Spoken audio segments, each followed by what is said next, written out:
Hi again. Just a quickie on this one. Something I don't think I mentioned yesterday.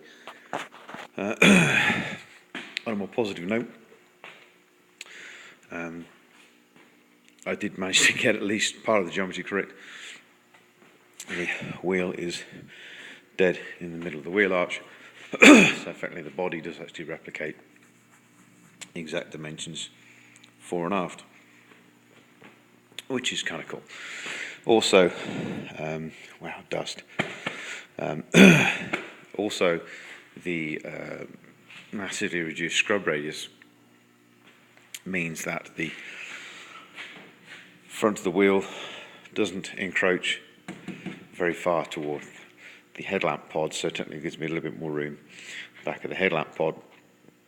As you can see now with the reduced scrub radius, pretty much it probably comes I don't know, inch forward roughly at this point here, if that, but not much.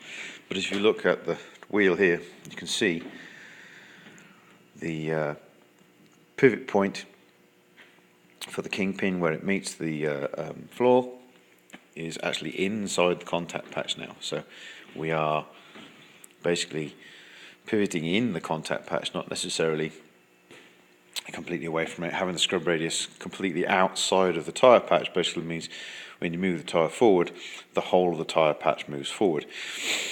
With this, having that pivot point inside the tyre patch, so actually as some part of the tyre actually goes forward, the back part of the tyre will go backwards.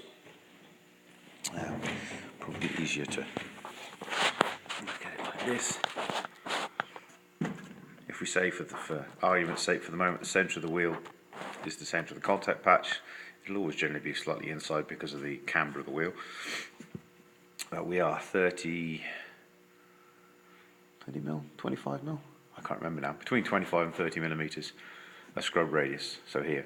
Whereas previously, with the LM3000 uprights and the old Ford stuff, the pivot point would have been closer to here, basically completely outside of the contact patch. So when the wheel turns, the whole of that wheel would be moving forward.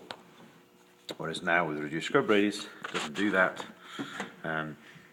Basically the tyre, or the back side of the tyre here, that part of the contact patch actually moves backwards, and so about 70% of it, this moves forwards, but not 100%. So now we're actually turning and pivoting inside the contact patch, which you just wouldn't get that with the old Ford and say LM3000 uprights.